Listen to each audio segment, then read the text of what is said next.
چله تابستونه، مثل اسم تو وقتی مامان با عشق میخونه. حس برگشتن به خون است این که بدونی جات اینجاست، تو مال اینجایی میمونی.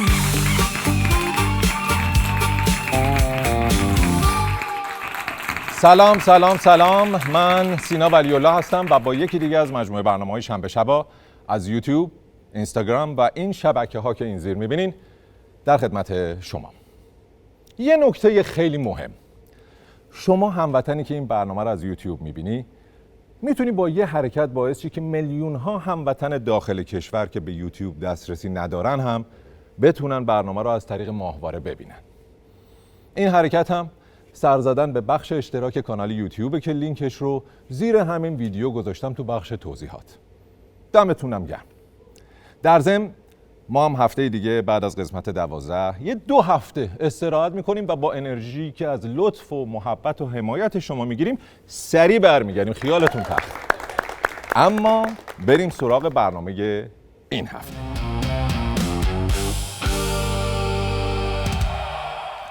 متاسفانه یا خوشبختانه سوال اساسی این روزهای مردم یکم عوض شده.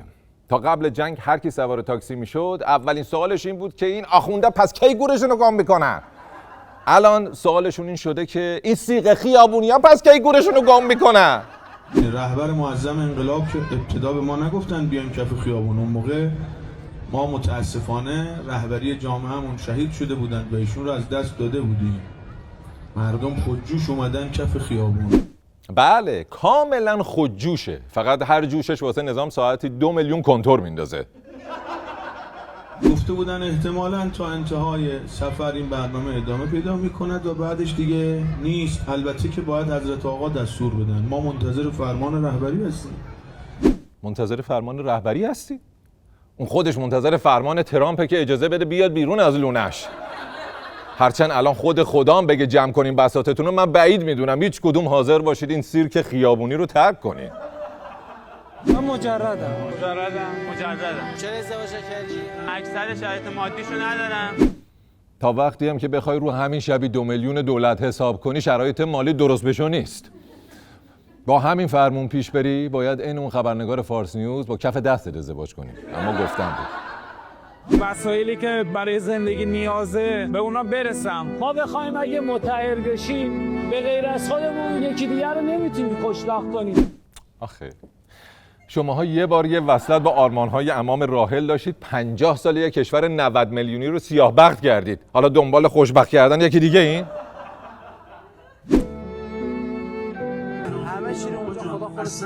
سفریه که خیلی چیزاش مشخص نیست. خدا رو شکر تو این مسیر هم خدا میده، هم امام حسین خودش تور میکنه. محل اسکان تور میشم، غذا اینجا. خب شما هیچ وقت ازدواج نکنین. یه توکه پا میخوای کربلا بری، همه هزینه‌ها رو انداختین گردن خدا و امام حسین و دولت. شما ازدواجم بکنین در بهترین حالت میشه حکایت اون یارو که دوستاش گفتن تو زن بگیر مکانش با ما. هیچ اشکال نداره اگر کسی دختر خوبی داره، پدره از وقتی هنوز دختر سن و سالش از سن ازدواج رد نشده دنبال شوهر خوب برای دخترش بگرده. این بی غیرتی نیست. عجب، اینقدر فاتی کماندوهاتون رو دستتون باد کردن؟ خب میخواید تو دیوارم آگهی بزنید دیگه. ارزشی ماده در حد نو به شرط پلمپ کارخانه، مناسب برای مصرف روزانه و فرزندآوری، معاوضه با پراید. منتها چون الان پسرای ما بی جنبن، شما به یه واسطه ای باید کارو بکنید. حالا شما بهش بگید واسطه. ما به کسی که این کارو بین شما بکنه میگیم ارزشی کش که کشیدنیای قبلی شرف دارن به این یکی. ما آقای شهیدمونو دادیم، جونمونو برای پسرش میدیم. پسر امیرالمومنین، ما چشم امیدمون به دستای توه، فقط نه دست هیچ اجنبی. آقامونو کشتن تو حرم آقایی که امان نامه قبول نکرد. اونایی که پدر کشتگی دارن بگن مرگ بر آمریکا. پدر کشتگی رو که تازه یه چند ماه اخیراً پیدا کردید. اون پدرسوختگیه که بعد به تولد باش به دنیا اومدین. به درک اسفل السافلین که راضی نیستی از بیت المال برای تشییع آقا خرج بشه. به درک. حالا رضایت ما مگه تأثیری هم داره؟ اون موقع که پول بیت المال رو میدادین به رهبران جبهه مقاومت که باش واسه زن و بچه‌شون شورت و سوتین طلا و کیف $30,000 بخرن، مگه با رضایت ما بوده؟ اگر جمهوری اسلامی اینم پول جمهوری اسلامی. جمهوری اسلامی پول از سر قبر باباش آوردی و تنگه ننش. پول نفت مردمه دیگه. خفه شو. فقط حرف نزن. تا ابد، تا قیامت دشمنم با اون کسی که با این نظام دشمنی میکنه. با این آقا دشمنی میکنه. تا ابد دشمنم. یعنی نفرت دارم از تک تکتون. به یه ورمون. خب خدا رو شکر که اگه در هیچ زمینه‌ای با شما ارازش نقطه مشترک نداریم، در این یک فقره احساسمون کاملا دو طرف است. مردم به محض اینکه میدون رو خالی بکنن، شما مطمئن باشید تو کشور کودتا خواهد شد. دادادم. مگه نشده تا الان؟ ای بابا، پس این عمو قالیبافو داره دستش دارن چی کار میکنن؟ اینا امان نامه گرفتن واسه همین دیگه. دستورات حضرت آقا رو که درست اجرا نکردید، حداقل دستورات حضرت ترامپ رو درست اجرا کنید لطفاً. خود ترامپ هم داره ملت ایران تحسین میکنه. حالا شما خیلی نمیخواد تحسین‌های ترامپ از خودتون رو جدی بگیرید، ولی هر موقع دیدید داره ناوگان‌های عظیم و بیدوهای زیباش رو تحسین میکنه، اون موقع جدی سوراخاتون رو بچسبید و فرار کنید. الان ببینید شما یه ابرقدرت رو به خاک نه یه دونه ابرقدرت‌های زیادی رو به خاک مذلت، همه میترسن و حساب میبرن از شما. ازتون میترسن و اینجوری اول تا آخرتون رو کتلت کردن؟ خوبه والا. اگه ازتون نمیترسیدن که الان یه جوری نظام مقدس تبدیل به ساندویچی شده بود که از فیلد مارشال محسن رضایی فقط همون سگک کمربند نامتقارنش باقی مونده بود. وقتی که حس آبادان شکست، گفتن میخوایم بریم مستقیم بنیانگذار جمهوری اسلامی این خبر رو بدیم. کی باید این کارو بکنه؟ برادر عزیز بزرگوارمون جناب سردار محسن رضایی رو محمول این کار کرد. حسین حق یزدان شناس ایشون میذاره کابین عقب F5 میاره تهران، 3 تا پلاسیک پر میکنه، بعد با آمبولانس و برانکا میبرن. 3 تا کیسه بالا آورده و بعد پس افتاده و با آمبولانس بردنش. فیلد مارشال محسن رضایی میرقائد. عجب آدم بی آبرویی هستی تو بابا. هر بالا آوردنی که نشونه یه ترس و ضعف نیست. شاید بنده خدا حامله بوده. خب طراحی که اینا کردن که هوابرد بیاد جنوب ایران رو جدا کنن از شمال، این خیلی غیر نظامی است، خیلی غیر تکنیکیه، خیلی غیر حرفه‌ای بوده این طراحی ها. چه آره بابا، اصلا داغونن. طراحی نظامی و تکنیکی و حرفه‌ای فقط عملیات‌های فریب خودت که لشکر تحویل می‌گرفتی، گروهان تحویل میدادی. شکل کارم نشون میده آقای هکست که وزیر دفاع است دیگه، این طراح و ابداع خودش اصلا نظامی به اون صورت نبوده. به عنوان کسی که گفته سربازای آمریکا رو گروگان بگیریم و با پولش مشکلات اقتصادی رو حل کنیم، طرح نظامی کسی رو مسخره نکن به نظرم. تو همون بچسب به انتخابات ریاست جمهوری، 4 سال یه بار یه بوتاکس بزن، بیا مردم برینن بهت و برو بگارت. مگه ما میتونیم محاصره دریایی تحمل کنیم؟ حتما برای ناوهای آمریکا، برای پایگاه آمریکا خطرات جدی به وجود خواهد اومد. یعنی ما دست بزنیم روی دست هم دیگه، آمریکا به محاصره دریایی ادامه بده، هیچ گامی هم در رابطه با شروط ایران بر نداره. گام که برداشت. اتفاقا بعد از توافق کلی گام برداشته ترامپ. مهمترینش هم این بود که پاشو چندین گام برداشت سمت مسترا، توافق و انداخت توش، سیفونم کشید. البته ما الان راههای جایگزین فراوانی رو ما فعال کردیم. الان صادرات ما از راههای دیگه مثلا 2-3 برابر شده، واردات ما تغییر پیدا کرده. صادراتتون 2-3 برابر شده؟ والا تنها صادرات موفقی که این مدت داشتید صادر کردن مسئولین لشکری و کشوری به اون دنیا بوده که اونم زحمت اصلیش رو باز ترامپ کشید براتون. پس شما معتقدید که الان توپ در زمین امریکایی هاست، یا باید تغییر رفتاری رو انجام بدن یا اینکه ما این شرایط رو تحمل نکنیم. توپ الان اونجاست. بله، توپ الان تو زمین آمریکاست، ولی خب اگه شما یه مقدار فوتبال آمریکایی دیده باشید میدونید اونی که توپ دستشه هر لحظه ممکنه یه جوری از روتون رد شه که تیکه بزرگتون محسن رضایی باشه. نقطه ضعف بچه انقلابی میدونی چیه؟ نقطه ضعف بچه انقلابی اینه که بمیره و شهید نشه. از دید ما که جفتش نقطه قوته. شما ریق رحمت و سر بکش با لیوان یا آفتابش واقعا فرقی نداره. وقتی خانم یه جوری میگوشه که جلب توجه بشه بهش، چرا اون یکی اجازه نداره نگاه کنه؟ اون که اجازه داده دیگه. اون اجازه داده نگاه کنی، تو هم نگاه کن. ولی شما اگه چشت مستقیم وصل شده به زیر شکمت دیگه مشکل خودته. برات مهم نیستش که اندام تو مردم ببینن، نگاه کنن، نشونت بدن، یه احساس بدی داشته باشن نسبت به نه اصلا خب من الان چی بگم دیگه؟ این دختر با یه جمله برام مهم نیست یه جوری رید بهت که من تا آخر برنامه‌ام قهوه‌ایت کنم هیچ گونه تغییر رنگی نمیدی. ماجرا از جایی دارک‌تر میشه که اندام یک خانم مشخص باشه و بگه برام اهمیتی نداره بقیه نگاه کنن. این از حجب و حیای اجتماعی گذشته به خود تحقیری رسیده. نه عزیز من، دختری که نگاه شما صابون به دسته دیگه براشون اهمیت نداره به خود تحقیری نرسیدن، به اوج ارزشی شناسی رسیدن. آمریکا همانند شوروی فروپاشی خواهد کرد و اون رو به چشم خواهید دید. عجب. اون قضیه اسرائیل 25 سال آینده رو نمیبینه چی شد؟ چون وقتی که روس شمار میدون فلسطین رو زدن دیگه حسابش از دستمون در رفته. ولی فکر کنم 2 سال دیگه میشه 50 سال که قرار 25 سال آینده رو نبینن. آره؟ دلار امریکا از چرخه جهانی حذف میشه و امریکا منزوی میشه. اصلا گیریم یه روزی دلار از چرخه پول جهانی هم حذف شد. باش. تو مطمئن باش که اون روز مردم جهان دستمال توالت انی رو به جای اسکناس استفاده میکنن ولی ریال جمهوری اسلامی رو نه. پول جدید جهان ارز بریکس متشکل از چین، روسیه، ایران، هندوستان، برزیل، حدود نصف جمعیت دنیا یعنی خود چین و هندوستان این ارز رو قراره باهاش مبادله انجام بدن. ارز بریکس؟ والا اونو فعلا بری توی خود هندوستان هم بدی به یکی از این آشپزای خیابونی که با زیر بغل شامی درست میکنن بگی توف کف دست من بنداز، نمیندازه. میگه دلار بده. بعد شما میخوای باهاش آمریکا رو منزوی کنی؟ یه پیشنهاد دارم برات کنم فقط فراره ناو تو واسه سایه آز باید بدی اجاره یه پیشنهاد منم دارم اونم فقط فراره چون به زودی سوراخ موشم گیر نمیاد حتی واسه اجاره آماده شد سید مجید موشک و در میاره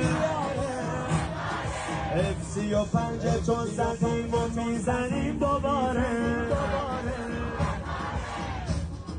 بیا جلوتر اگه که بزن تنت بخاره هنوز که چیزی نشده این همه رود فشاره گندگوزی عاقبت خوبی واسد نداره دنیا رو تهدید نکنید انقدر با کونه پاره. استعفا نخواهم داد، خواهم ایستاد و در مقابل این کارشکنی‌هایی که انجام میگیره بالاخره با مردم صحبت میکنیم و میگیم. چیو میگی؟ خیلی حواست باشه به چیزایی که میخوای بگی ها. آخرین نفری که چیزای ممنوعه رو داشت بازگو میکرد عمودی پرید توی استخر افقی اومد بیرون. ما نوکر مردمیم، در خدمت مردمیم. در این 2 سال پیدا کنن که برای خودمون قوم و خویشمون دار دستمون یه کاری کرده باشیم. حالا ما با دار و دسته و به خصوص با دستت کاری نداریم ولی دختر و پسرت قوم و خویش محسوب نمیشه؟ دیگه سفر نرفته و جلسه شرکت نکرده باقی گذاشتن؟ دختر تو به برکت ریاست جمهوری باباش الان کریستوف کلمب بیشتر سفر کرده. ما ایران خودرو رو واگذار کردیم. به تبعش وزیر اقتصاد ما رو این استیضاح کردن که این مثلا نباید این کار میشد. خب مشکل این بوده که واگذارش کردین. شما ایران خودرو و سایپا رو که نباید واگذار کنید، باید تغییر کاربری بدین از خودروسازی به آفتاب سازی. هرچند که اینا اگه آفتابه هم بسازن فردا سوانح جاده‌ای تبدیل میشه به حوادث مستراحی. سالی 8000 نفر آفتابه میره تو کونشون میمیرن. هر کدوم از این کارهایی که ما میکنیم یه عده دارن منفعت میبرن، یه عده دارن حسابی به اصطلاح پول گیرشون میاد. خود برخورده با اینا صدا بلند میکنه. هیچ وقت هم نمیاد میگه تو جلو کسی که میخورده گرفتی، میگه تو مثلا فلانی رو که مثلا حزب اللهی بود ورداشتی. مشکل میدونی کجاست؟ اینکه اون حجم از بخور و بچاپ فقط از بر و بچه حزب اللهی برمیاد. تو اون مملکت جلوی خوردن هر کیو بگیری یه چفیه دور گردنشه، 2 تا جام مهرم رو پیشونیش، یه باجناقم رو پاش. عراقی که اینجا نشسته شب خوابش هم ساعت 2-3 نصف شب هم تلفن میکنه. حالا روزا که تلفن میکنه هیچی، بالاخره شبا هم چون روز و شب اونا با ما فرق داره، در اینکه اونا شب هم تلفن میکنن، ایشون مجبوره یه جوابایی بده. تفلی کار این عراقچی هم خیلی سخته ها بدبخت. شما فکر کن شب تا صبح خارج زنگ میزنن، فوش میدن و تهدیدت میکنن، صبح تا شب هم عرازش خارش رو خفیف میکنن. دیگه همین روزاست که رد بده بره یه شاورما با آقا موجقوا بزنه کارو تموم کنه. در دیداری که بود خدمت رهبر عزیزمون، دیدار بسیار خوبی بود. تقریبا حالا شاید 7 ساعت خدمتشون بودیم. از تمام مسائل کشور رو تونستیم با همدیگه گفتگو کنیم.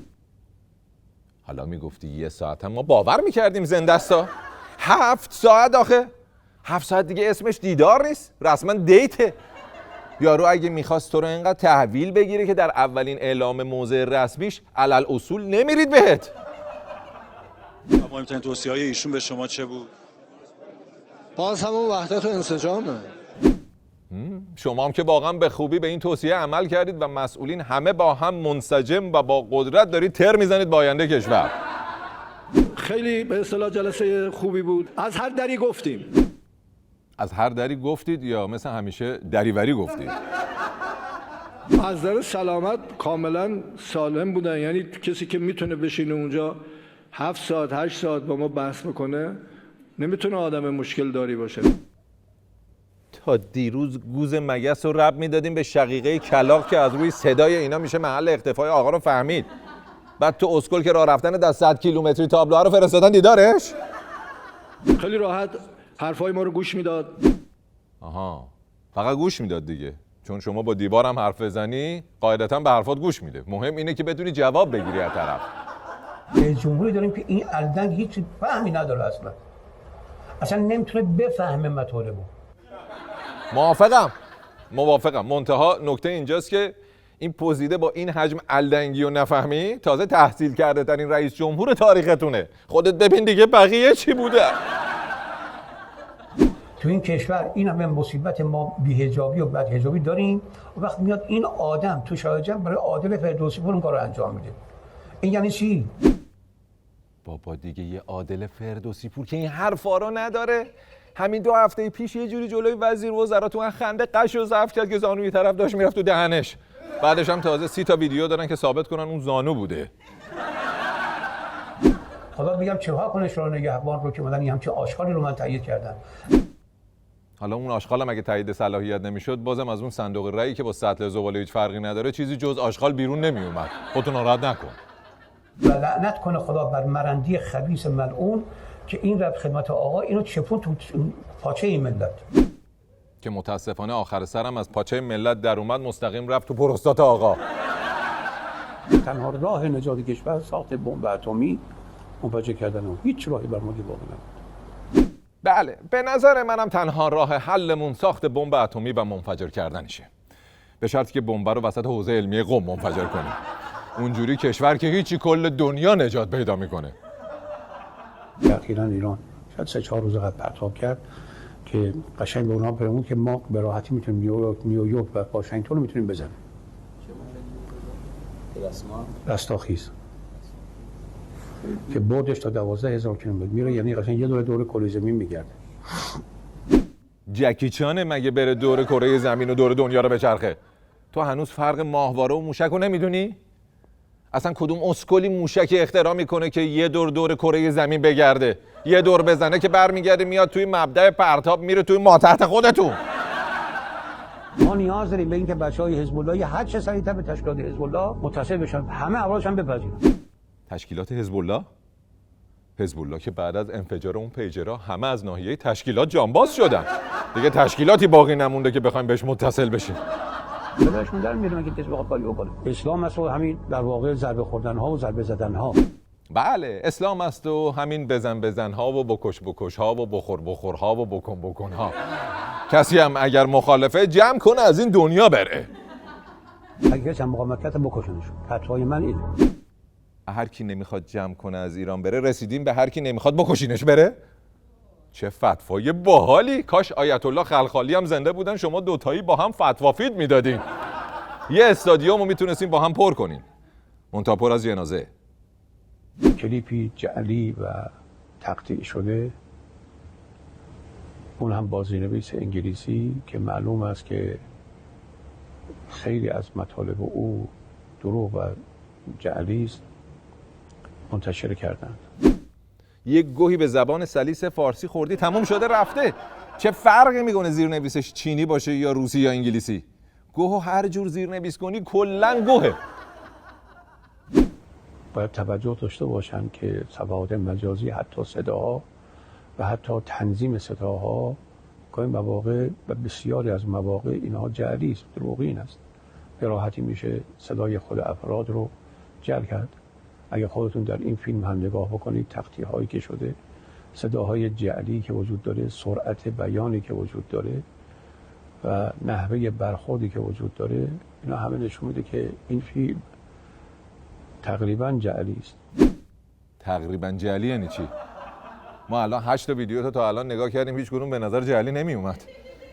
قشنگ معلوم بود داری گوهر رو با خیال راحت میخوری، خیالت هم تخته که هیچ اتفاقی نمیفته. منظور چیه؟ یعنی هوش مصنوعی بوده؟ به خدا هوش مصنوعی هنوز اونقدر پسرفت نکرده که بتونه صدا و تصویر ناندرتال های مثل شما رو جنریت کنه. من از اهل تحلیل واقعا میپرسم، راهبردهایی رو که رهبر شهید ما برای خلق ایران قوی، سیاست‌های کلی رو که برای ایجاد ایران مدرن قوی و مقتدر ارائه کردند، این باید تحلیل بشه. بله، حتما باید تحلیل بشه. اصلا باید کتاب بشه، باید کتاب نوشت در موردش. اسم کتابا رو هم بذارن سیاست منقلی و منقل سیاسی. چگونه نه جنگ بکنیم نه مذاکره و آموزش مبانی شیاف کردن قله. این خیلی مهمه. عبارت دیپلماسی مهد کودکی رو به کار برده. اشتباه کرده دیگه. اگه دقیق اعمال و رفتار شما رو بررسی کرده بود، اگه یه نگاهی به جلسات صحن مجلستون انداخته بود، جای دیپلماسی مهد کودکی قطعاً دیپلماسی طویله‌ای رو پیش می‌گرفت. این تهدیدات به اصطلاح بزرگ و نشدنی که ترامپ مطرح میکنه، اینها احتمالاً تا مثلا چند ساعت یا چند روز بعدش این تهدیدات کنار میره. والا از کل تهدیداتی که تا الان کرده فقط یه نابودی تمدن و بازگشت به عصر حجرش مونده که اونم اگه مملکت رو همینجوری ول کنه بمونه دست شما، خود به خود به اونم عمل کرده. دیگه از آخوند تمدن خارتر که نداریم. وقتی این تعداد مشترکین هوشمند زیاد بشه و کنترل هوشمند زیاد بشه، دیگه کلا برنامه خاموشی برای همیشه حذف خواهد شد و برنامه محدودیت خواهد اومد. اون موقع به مشترکین اطلاع رسانی خواهد شد که در این حد مصرف بکنید و نیاز نیست بر قطع بشود. مشترکین هوشمند، کنترل هوشمند، محدودیت هوشمند، قطعی هوشمند، یعنی ریدید به معنی هرچی هوش و هوشمندیه. از وقتی شما این کلمه رو یاد گرفتین، در نگاه ما سطح آیکیو گوسفند از هوشمند یه لول بالاتره. آقا برق خونه من قطع بکنن ولی برق صنعت رو قطع نکنن. والا برق نصف این ماینرهای چینی بیت کوین رو قطع کنن، دیگه نه لازمه برق خونتون رو قطع کنن نه برق کارخونتون. این که وزارت نیرو تعصب داره برق خونگی قطع نشه، من واقعا نمیدونم حاصل از یه تفکریه یا حاصل از اینه که آقا ما داریم به یه سری انتخاباتای در واقع مجلس و من فلان و اینا نزدیک میشیم. انتخابات مجلس که اگه نزدیکه برق هر جا رو قطع میکنین، برق کباب فروشی ها رو قطع نکنین. اینا نصف رأیشون رو به خاطر همون کوبیده‌ای میارن که توی ستادشون میدن. کوبیده گوسفندی رو ندن، هیچ گوسفندی هم به اینا رأی نمیده. به هیچ عنوان قرار نیست تنگه هرمز به وضعیت قبل از 9 اسفند برگرده. باش دیگه هر جور خودتون صلاح میدونین و پدر گرامیتون. به هر حال تنگه ننه ما که نیست، تنگه شماست. فقط قبلش یه هماهنگی با عمو قالیباف بکنید تا ننتون رو شوهر نداده به ترامپ. زنگ زده بود چند وقت پیش، خانومی میگفت حاج آقا من متأهلم، شوهر دارم، چیکار بکنم؟ علاقه پیدا کردم به آقای. گریه میکرد، معلوم بود متدین بود بنده خدا، ولی افتاده بود تو اچل. ایرادی نداره. شما دیگه بازیگرای فیلم‌های پورن هم جذب گفتمان انقلاب کردید. این که دیگه مشکلش در حد سریال‌های ترکیه‌ایه. گفتم خانم ببین، اولا شغلشو پرسیدم، حالا من شغلشو نمیگم چی. شغلی بود که ارباب رجوع چندان نداشتن، یعنی بیشتر خلوت داشتن توی محل کار، توی دفتر. شغلشو چیره نمیگی؟ اینجوری ما ذهنمون هزار جا میره ها. نکنه منشی دفتر امام جمعه بوده. گفتم خانم ببین، وقتی ما توصیه‌های دینمون رو شوخی میگیریم که فرمودن اگر جایی زن و مرد نامحرم باشند خلوتی باشه، سومینشون شیطانه. ولی جایی که 2 تا باجناق تنها باشن هیچ خبری از شیطان نیست، چون شیطان از ترس کونش محل رو ترک میکنه. امریکایی‌ها اولش گفتن 3 روزه ایران رو میگیریم، فکر کردن اینجا ونزوئلاست. نیست؟ فرقتون چیه خب؟ اونا باز دلشون خوش شخص اول مملکتشون زنده است. حالا درست زندانه ولی حداقل جاشو چت جی پی تی نگرفته. فکر کردن که اینجا 28 مرداده که یه نصف روز $10,000 خرج کنن، مردم برن تو خونه ها بیرون نیان. خداییش دمتون گرمه پس، چون اونا $10,000 خرج کردن، مردم رفتن تو خونه و نیومدن بیرون. شما با ساعتی 2 میلیون یه کاری کردید، مفخورا نه تنها از خونه اومدن بیرون که دیگه خودتونم نمیتونین برشون گردونید خونه. الان دیگه هر ارزشی شده یه اره در ماتحت نظام. دوران امپراتوری فکری ایران نزدیک شد. ایران داره امپراتوری فکری عالم میشه. شک نکنید به این. امپراتوری فکری که نه واقعا، ولی با این حجم از گندگوزیایی که کردید، با کسب اجازه از آقای جومونگ میتونم لقب امپراتور بادها رو بهتون بدم. آقا که میگه قله بعضیا مسخره کردن. ما مسخره نمی‌کردیم، تذکر میدادیم. فقط میگفتیم اینجوری ممکنه اون نوک قله یکم اذیتتون بکنه. نوکش قله داری میرسی کوهنورد میدونه نفس آدم میگیره، 4 تا هم شهید میشن، ولی داریم میرسیم. بله، قله اگه قله اورست باشه ممکنه یه سری تو مسیر جونشون هم از دست بدن، ولی شما در حال فتح تپه‌های علی آباد بودید که کل اکیپ کوهنوردیتون به فنا رفت. به ابوالفضل راضیم جنگ زمینی بشه، یه تنه 500 نفرشون حریفم. 500 نفرشون حریفی؟ یعنی اینقدر کالیبرت بالاست؟ اصلا در جریان هستی که جهاد نکاح مال قسمت خواهرانه ها؟ شما موقعی که میتونید آب سنگین داشته باشید و میتوانید اورانیوم غنی شده داشته باشید، اون بقیه هاش پیچیدگی نداره. برای ما بمب اتمی رو یه چیز کثیف معرفی کردن، به ما نگفتن که ما انفجار صلح‌آمیز هسته‌ای داشتیم. جان ما 50 سال روشنفکر دینی و رفعت اسلامی و مردم سالاری دینی رو هنوز هضم نکردیم. انفجار صلح‌آمیز هسته‌ای دیگه چیه؟ یکی از مؤلفه‌های قدرت آمریکا همیشه این بود که دانشجویان خارجی به اصطلاح یک رقابتی همیشه داشتن که وارد ایالات متحده آمریکا بشن. اما بلومبرگ اومده یک روندی رو بررسی کرده، این که الان ایالات متحده آمریکا اون برندش، اون جذابیت برندش کاهش پیدا کرده. طبیعیه دیگه، نصف فارغ التحصیلای ماساچوست هنوز دنبال کار میگردن. بعد یه جوجه بسیجی چوسو هنوز پاشو از دانشگاه امام صادق نذاشته بیرون، میشه وزیر و معاون وزیر. خب معلومه اونا انگیزشون رو از دست میدن. اصلا فوق لیسانس فقه تو دانشگاه پیام نور علی آباد آینده شغلیش از فیزیک هسته‌ای هاروارد تضمین شده تره. اولین بار در تاریخه که امریکا که قدرتمندترین ارتش نظامی دنیا رو داره به کشوری حمله کرده. نه تنها خاک اون کشور اشغال نشده، نه تنها اون کشور تجزیه نشده، نه تنها حکومتش سرنگون نشده، بلکه شخص اول مملکتش کشته شده، 3 لایه فرماندهاش کتلت شدن، پسرش معلوم نیست زنده است یا مرده، صنایع فولادش به فنا رفته، ارزش پولش با پهن یکی شده، روزی 4 ساعت برقش قطع میشه، ولی بازم مدعیان پیروز شدن. این کشور هر وقت که اراده بکنه میتونه به منافع و پایگاه‌های آمریکا در اطرافش حمله بکنه. ضمناً یک غنیمت جنگی هم گرفته به اسم تنگه هرمز. تنگه هرمز رو غنیمت گرفتین؟ تنگه هرمز که ارث باباتون بود. هر موقع کانال سوئز و تنگه بوسفور رو زدید به اسمتون، اون موقع میشه غنیمت جنگی. به همین دلیله که انقدر عصبانی و شوکه هستن و من دیدم که محبوبیت ترامپ به پایین ترین میزان رسیده. حتی از بایدن هم 10% اومده پایین تر. بایدن -10 بود، ترامپ رسید به -30% محبوبیتش. اینجوریه دیگه. حالا این دفعه توی قابلامو با کامیون حمل غذا فرار کردین، چه بسا دفعه بعدی ناچار بشید در لباس گوسفند فرار کنید. ولی شما و رهبر نامریتون با همون لباس گوسفندم نمیتونین فرار کنید. مبادا امواج صدای زنگولش بخوره به فن مستراح و از تحرکات ملکولیش ماهواره‌های جاسوسی محل آقا رو پیدا کنن.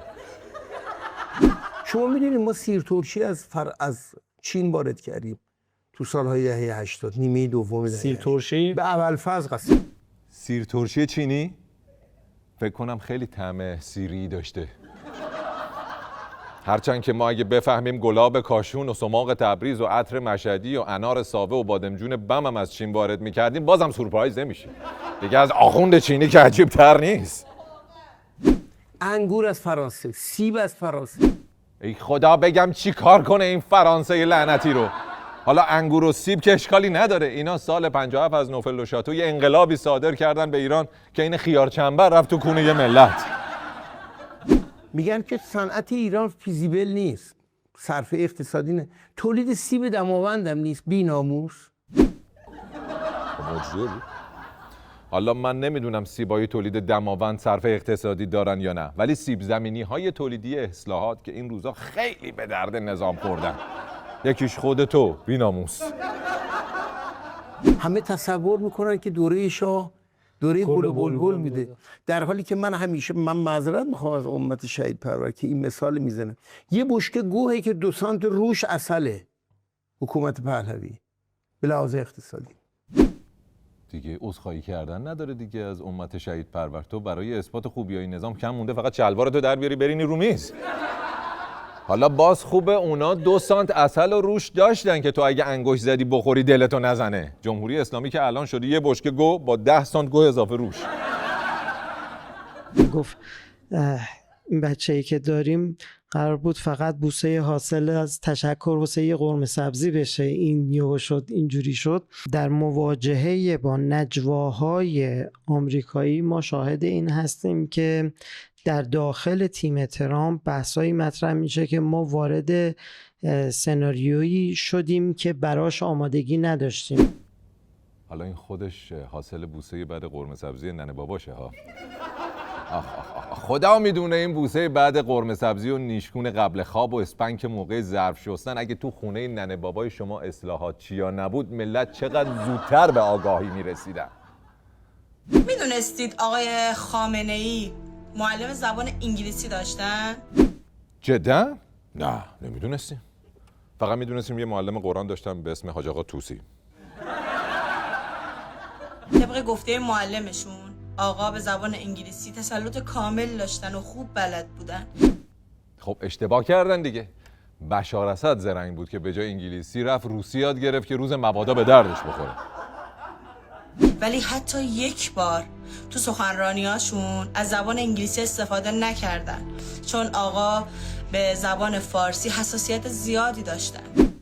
بله، انقدر نسبت به زبان فارسی حساسیت داشتن که توی سخنرانی اگر یه جمله 10 کلمه‌ای میگفت 9 تاش عربی بود. چون یکی از دوستان ما گفته بودن، فرموده بودن که من رهبر شدن از تلویزیون دیدم، من نمیدونستم. یعنی این خیلی خود حضرت بله. چه دل خجسته‌ای داشته اون که وسط جنگ و خونریزی با کاسه تخمه نشسته پای تلویزیون به اخبار دیدن. چه شانسی هم داشتید شما که اصلا یارو تلویزیون رو روشن کرده فهمیده رهبر شده، وگرنه باید مملکت رو میذاشتید رو اتوپایلوت تا الان. اصلا نحوه ایشون و ساختمانی که آسیب خورد، موشک خورد توی طبقه ایشون. موشک مستقیم خورد تو طبقه ایشون، زدن که ایشون شهید کنن. با همسرشون بودن، همسرشون شهید شدن، خود ایشون یه در واقع آسیب خوردن، مجروح شدن و الحمدلله الان ولی الان الحمدلله بله یه آسیبه. فکر کن موشک بخوره وسط خونت، بغل دستیت کشته شه ولی خودت خط نیفته روت. بعد شما به همچین آدمی میگی مقوا؟ این آیرون منه. ولی اون کسانی که اونجا بودن و خدمت ایشون بودن میگفتن ما میخواستیم بخیه کنیم، بعد بهشون سدیشن و بیهوشی هم میدادیم، چیزش میدادیم. گفتن ایشون دائما دغدغه نماز داشت. بخیه میخواستیم بزنیم. عجب. دغدغه زن و بچهش که کشته شده بودن رو نداشت یعنی ها؟ چه خانواده دوست، چقدر مهربونن این اهل بخیه. گفتن تو همون شرایط مجروحیت چقدر این مهربون، حکومتون نیدو چقدر این مهربون بود. خب بسه دیگه. حالا هر کی هم 1% شک داشت که طرف مرده، انقدر که تو گفتی بود و از افعال گذشته واسش استفاده کردی که شکش کاملا به یقین تبدیل شد. دمت گرم، یه ملتی رو از نگرانی در آوردی و دلشون رو شاد کردی، مگه نه؟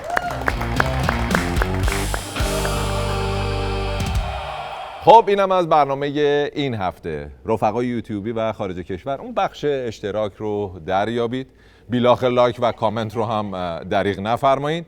مخلص همگی تا شنبه شبای بعدی. شب خوش.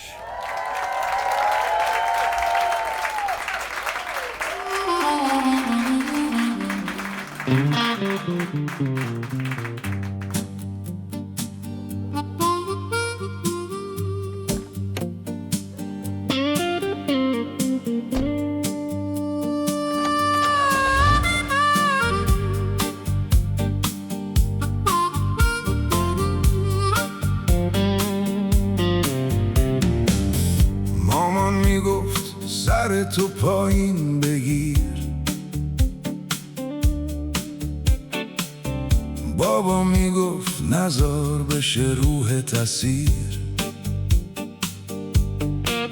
بچه های تو کوچه هنوز تو فکر پرواز، حتی وقتی دیوارا میگن نمیشه بساز. همه اینجا دارن دوتا زندگی، یکی تو ویترین یکی تو خستگی، یکی واسه زنده موندن تو روز روشن، یکی که شبا بیدار میشه تو دل من. آزادی طعم بارون چله تابستونه، مثل اسم توه وقتی مامان با عشق میخونه. حس برگشتن به خون است این که بدونی جات اینجاست، تو مال اینجایی میمونی. ما نمیخوایم بشیم قهرمان قصه، فقط یه نفس راحت به دور از قصه، یه بوسه وسط خیابون شلوغ، بدون ترس بدون قایم موشک و دروغ. نه بحث چپ و راست نیست اصلا، امشب حرف دل بیهوده نیست رسما. میلیون آدم زیر لب میگن با حسرت، میشه فقط زندگی کرد همین یه فرصت.